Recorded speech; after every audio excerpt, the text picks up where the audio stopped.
Ngayon, Ako. ako masasabi ko lang ako man. Di ko na masabi na ako'y magaling na. Nahirapan pa rin, may nervous, may kaba kasi first time ko nakahawak ng manibela dito. At least pasalamat ako kay Harry sa binigyan ako ng pagkataon na kamaniho. At least sana mag-improve pa talaga ako ng darating ang araw, matuto talaga ako ng husto. Ano naman yan, Jose? Practice makes perfect. yes. Lagi namang nagbabase sa experience. Sa dami ng experience, sa dami ng beses ka magmamaneho, kung paano ka mahuhubog bilang driver. Correct. Ganun naman yan. Ikaw, Mas maraming experience. Ikaw Beljon. Ikaw Brad Beljon. Belgian, ano masasabi mo? Mas maraming kalimutan ko na yun. Ang masasabi ko sa pag-drive, kailangan talaga Buong loob. buwang loob mo, tapos yung disiplina, alisto, tapos kung sa English, presence of mind. Presence of mind. Yes, correct. Dapat dapat yung alam mo yung mga nangyayari sa Paligid mo. paligid Oo. mo. Kung may bata na tumawid dyan bigla, lalo pag gabi tayo nag-drive. So alerto talaga, alerto. tayo. Tsaka ang pagiging alisto kasi nakaano dyan sa pagtingin mo sa karsada. Halimbawa, malayo pa tayo nandito na. Nakikita mo na sa Nakita malayo mo na mabilis yung takbo mo. Oo. Nakikita mo na doon na kung bumabagal na may mga Babagal ka na rin. kasunod ka na. Mag-minor ka na. Wag mo nang intayin na kung kailan nasa tutok ka tsaka ka Saka mamimili. minor. Tapos makikita mo naman dyan kung gaano kataas Yung bilis ng takbo mo. mo. Yun. So, yun nga yun masaya pa mamaneho kasi lahat ng lugar pwede mapuntahan. Lalo pag may sasakyan ka. Number one. Makaikot ka talaga kahit saan gusto mo. Tapos, Yan ang kagandahan. huwag lang natin gagamitin sa illegal. Yes. Since wala ka pang karapatan mag-drive sa kalsada ng sakto, wala ka pang lisensya, huwag ka talaga muna mag-drive. Hanggang practice lang muna. Practice lang tayo. Tapos, kailangan natin may driving license. Driving license. Huwag ka magmaneho walang driver kasi kahit masama talaga yan. Kahit nag-aaral ka magmaneho, pag wala kang driver license, huwag ka mag-drive. Dyan, wala kang reason bakit kailangan talaga. Wala kang required. panalo doon. Kahit nag-aaral ka, kailangan may student license. Kailangan may lisensya ka talaga. Driver license ka pa rin. Kaya nga Kasi pinagawa. pwedeng managot ka rin na abogado na. Oo. Kasi ikaw rin nagkuha sa kanya, nagtuturo.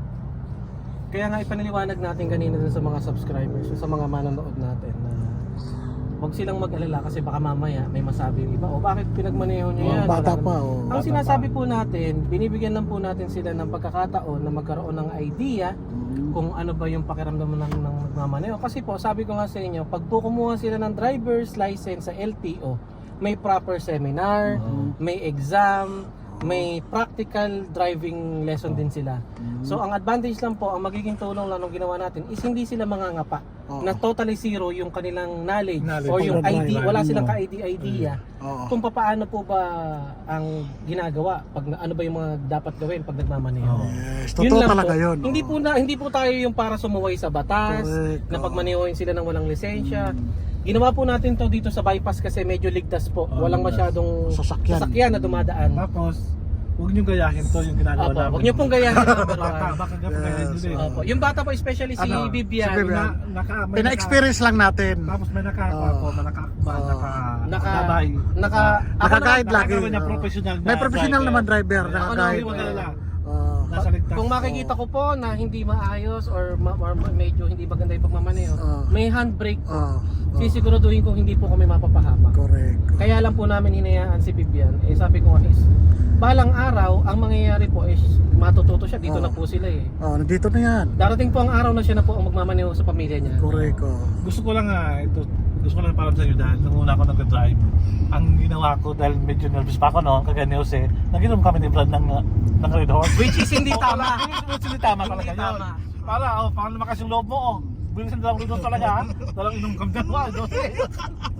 Hindi naman maganda to. So, pa, natutuloy ako ha. Kaya lang, sobrang- manual pa yun. Hindi tama. Hindi Kasi tama yun yung guys. risk. Yung pamarisan. Huwag niya pamarisan. Tumaan pa rin tayo sa kung kagaya niyan, yung may mga professional naman talaga na nagtuturo. Kagaya sa LTO, may mga... Shoutout pa lang kay Brad Mac. Pwede mo mag-shoutout? Shoutout ka dyan. Shoutout nga pala sa bumubuo ng Haen na Municipal Council ng Triskelion dito sa Haen. May motor show pala kami sa June 2. So ano masasabi niyo yung dalawa sa experience natin ngayon na mag-practice? Ang masabi ko lang, Napakalaking tulong talaga at napakalaking learning sa amin. Talagang malupit kang driver. yes. So ngayon, Malupit ka rin sa stick siguro. pass tayo dyan. Pas na. Pagkakainan niya, pwede. Doon tayo, pwede tayo doon. Oh. Kaya malaki bodega eh. Kaya pag chicks, huwag na tayo dyan. Yun yung sinudapan na. Walang maidudulot na maganda. Yeah, wala. Yan. Sinasabi mo ba, Haris?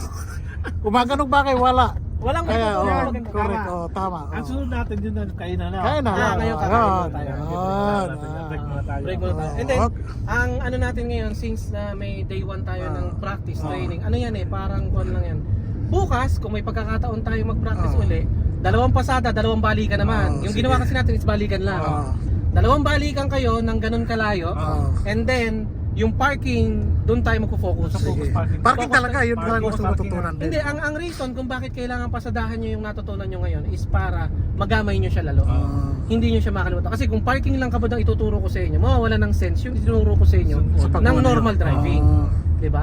Okay. Kaya bypass yan, okay ano, kasi darating ang ano na pag may lisensya na kayo is magdadrive na kayo sa mga sarili nyo. Kung pwede kayong lumayo, diba? Mapunta kayo sa... Ito, tanong ko lang sa iyo. Sa palagay mo, Brad, mga ilang araw pa bago kayo matuto? First day ngayon, 1 week? in 2 days, pwede na kayo magmaneho sa bayan, sa mga sa highway. Which is yun naman talaga yung plano ko. Yun naman talaga yung plano ko. Kasi nakita ko naman sa inyo, konti, isa yun, wala naman eh. Yung error lang naman, konti lang. Hindi naman siya actually Yung error. Sa parking talaga kami. Sa parking. Sa parking. Kasi yun lang. So bukas nga, 2 pasada tayo and then, focus tayo sa parking.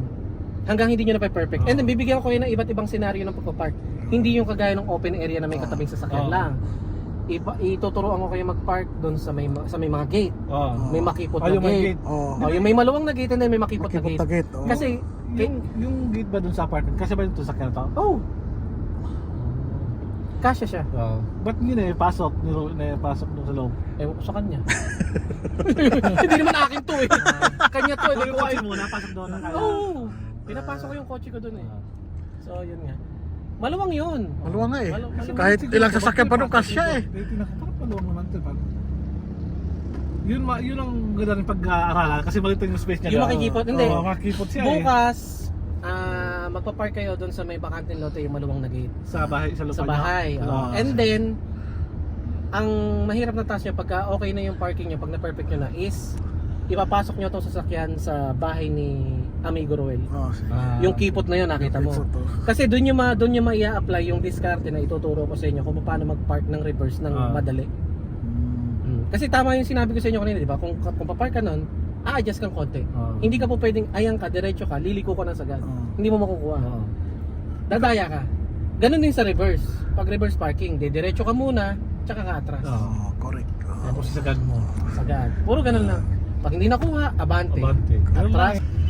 Magandang hapon sa inyong lahat. Ito mananghalian na po kami. Papunta kami sa kambingan. Ipapatikim namin dito sa mga batang ito. Yung kambing na ang tawag sa kanila, kabra. Si Amer, nakatulog na oh. Ayan, si Vivian, call na call pa rin. Sabi ni Amer kanina, napakasarap daw ng kabra, kakain daw Dadalhin po siya. natin sila sa isang authentic kambingan dito sa Haen na sobrang sarap, sobrang linis at affordable. Wow, at Ayan, least dito po, makatikim. dinadayo talaga ito ng marami. Kay Banji Kambingan. Dito daw yung pinakamasarap na luto ng kambingan dito. Kaya matitikman natin at papakita natin kung saan ito para makita ng mga customer dito na susubok sila. Oh, Amer, vamos para kami. Oh. Ay nalak ata, Aris, nalak. Ako pa ventilado. Nalak. Oh, Ako pa ventilado. no. Yung Bag mo? bag dun dito Oh. natin. Oh. Ha? Vamos. Oh. Dito po tayo sa Banzi's Kambingan. Ito daw pinakamasarap na restaurant dito na sinabi ni Haris. Kaya papasok na po kami para matikman namin yung masarap na recipe nila ng kambing. Marami ang kumakain eh. Amer, halika. Amer, Ben. Dito na po. Ito na yung kambingan na patok sa mga tao. Dito, dinadayo. Dito na po. Oh. Sabi ko kasi, Wow, isa ang to sarap sa man. mga- Ay, pula. Oh. Isa to sa mga dinadayo ng mga kambingan dito sa Haen. Dito tayo sa barangay ko pa ngayon sa Haen. Oh. Banji's Kambingan. Bukod sa malinis na, masarap yung Masarap pagkain pa. at saka mura pa. Kaya nga dinadayo, marami mga tao. Try natin, pakakain natin sila. Amira at si Bibian ng kambing. Yeah. Pagkain ng... Pakita natin. May bulalo sila. May bupis kambing. Pero makita mo yung bulalo. Iba yung Kaldereta. bulalo nila, di ba? Yeah. Iba yung bulalo nila. Diba sa akin may sabaw? Hindi yan, ano lang yan, naka-display lang sa ano. Bupis, kaldereta. Ayan. May Dami papaitang na kambing ba? Order tayo ng mga papa. Order na sila. Oh. Order na sila ng papaitan. Ayun pala yung available. Tsaka Ito lang. kaldereta. Ayan. Diba? Ang sarap-sarap. Ipakita natin yung papaitan. Dalawang kaldereta. Kapungan, kambing. Sige. Oo. Isang order niyan, tsaka isang sinampalukan. Sige. Ayan na po. Ayan na po. Order na po kami. 5 na lang muna. Papaitan. Yun, natikman ng mga bata ang ano, kambing. Sabi na, kabra daw. Excited din sila titikim ng kabra. Kaya, ayan na sila. Oh. Sabi ni Amir, masarap talaga yan. Gustong-gusto na nititikman yung kabra dito sa Pilipinas. Kasi, ang kambing sa kanila, bihira na rin sila makakain. Kasi napakamahal din kasi ng kambing sa, ano Equatorial Guinea. Kaya dito, matitikman nila yung lotong Pinoy na kambing. Kasi, Oh. ikaw ba kumakain ka ng kambing? Oh, kumakain ako sa amin, sa probinsya kumakain ako. Paborito ko ang kaldereta yan. Diba, dalawa kumakain ng kambing? Kumakain yan! Oo, kumakain yan. Kumakain yan, no? Sinasabi, bibihira lang Ano ako daw? kumain ng kambing Sira sa amin kasi. kumain ng kambing kasi Mahal mahal. daw. Sa amin din mahal. Oo, sa amin, no, ganon din. Oo. Tamer, cuando dices tú comes este cabra? Solo aquí? Solo aquí? Oo. Oo. Bibian, to comido este cabra, ito pa es? Bale, nakain na daw sila. Pero ibang luto. Ito, Pilipinong luto. Vamos. Ay. Oh, ay. Kakain daw sila. Matikman nila ang lutong Pinoy na kabra. Okay, dito na po. Marami pa kumakain. Kakain na po kami. Titikman ng Ginyano ang kambing dito sa Pilipinas. Kakain sa Pilipinas. Oh, sabi ni Amer, titikman daw niya. Kasi ibang luto sa kanila, iba rin ang luto dito. Ito ang lutong Pinoy na kambing na tawag sa kanila kabra. Kabra. Kabra. Oh. Yan na po. Ano pa yung dalawa? Buka ng 5. Oh, dagdag pa raw.